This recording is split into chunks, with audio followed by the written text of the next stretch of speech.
Well, presumptive Democratic presidential nominee Joe Biden is being accused of racism. The allegation follows a radio interview that he gave yesterday and a comment he made about black voters.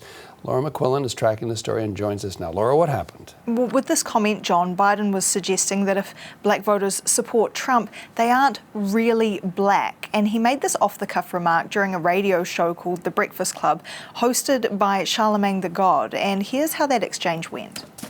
Listen, you got to come see us when you come to New York, VP Biden. I will. It's a long way until November. We got more questions. You got more questions, but I tell you, if you have a problem figuring out whether you're for me or Trump, then you ain't black. Now, there was immediate criticism of that comment, and while a spokeswoman for Biden initially said that comment was made in jest, he quickly backed down, and a few hours later, he was on a phone call with the US Black Chamber of Commerce, apologising, saying that he was just trying to contrast his own political record with that of Donald Trump. I shouldn't have been so cavalier in responding to what I thought was, anyway, it was, I don't take it for granted at all, and no one should have to vote for any party based on their race, their religion, their background. Now, this is just the latest in a series of gaffes by Joe Biden on the campaign trail. Many quick to seize on this, many calling it racist, including Trump's re-election campaign.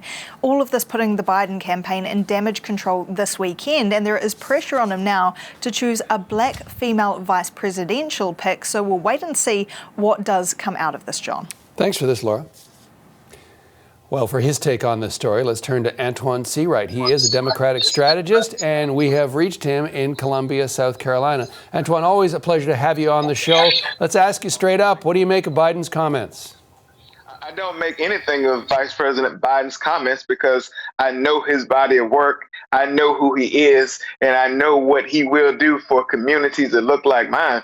At the end of the day, when I saw the entire interview, what I knew right away that he was trying to say is that when you compare his record and his body of work and what he wants to do for communities that look like mine, communities of color, compared to what Donald Trump has done, what Donald Trump has said, and what we know Donald Trump will do if he's allowed 4 more years, it's oil and water for me. The picture is crystal clear. I think as Democrats, we have to be careful not to tackle those who have the same jersey on as us. When we line up on the field at this point in this process, it's us versus Donald Trump and the Republican Party, not amongst each other. And I think Trump has done enough to send a signal to where his heart, mind, and passion is as relates to what it means for issues that impact our community.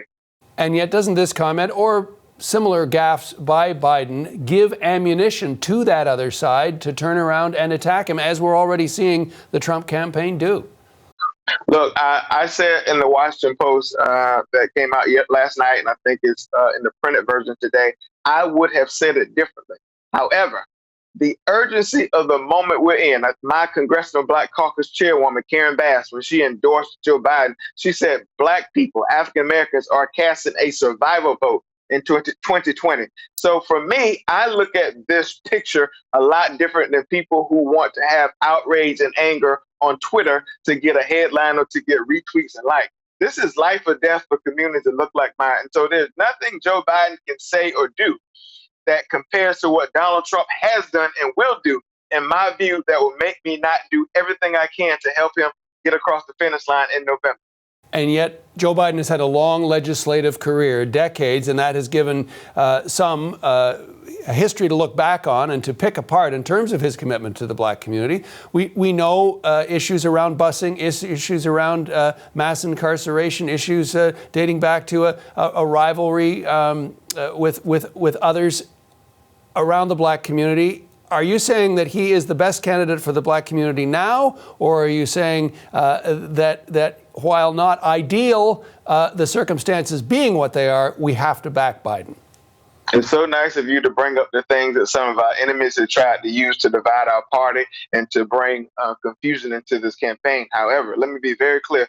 Joe Biden understands this, and I understand this. Joe Biden is the Democratic nominee because African Americans showed up in a real way, starting in South Carolina, to put him across the finish line. That went on to Super Tuesday, and that's why he is at this point of being the nominee. It was two terms, 8 years of success of being the vice president to the first African-American leader of the free world. In 2018, when Democrats won up and down the ballot, including places that Donald Trump won in 2016, the most requested surrogate was Joe Biden. So this idea that Joe Biden is somehow or another not good for African-Americans, I think is the highest act of political malpractice someone could commit when they say things like that. He is considering, when said that he will have a woman as his vice presidential nominee. Multiple talented African-American women are out there. Do you think he should choose one, and what impact could it have on its candidacy? I've been very clear from the beginning. Absolutely. I think Joe Biden should not only consider, but pick an African-American to be on the ticket. Black people are the political artery of this Democratic Party, so it's a no-brainer for me. My grandmothers were sharecroppers from South Carolina. My mother's a Black woman. My sister's a Black woman. I have a niece and aunts. And so no one feels the need that we should have an African-American woman on the ticket than me. However, if Joe Biden, for whatever reason, does not choose an African-American to be on the ticket, I'm still going to do everything I can to elect him, because what I do know is Joe Biden and whomever he chooses will be better on their worst day than Donald Trump and Mike Pence on their best day. Antjuan, a pleasure as always. Thank you for your time and your insight. Always, my friend. Happy Saturday. All right, you too, brother. Antjuan Seawright is a Democratic strategist, and he joined us from Columbia, South Carolina.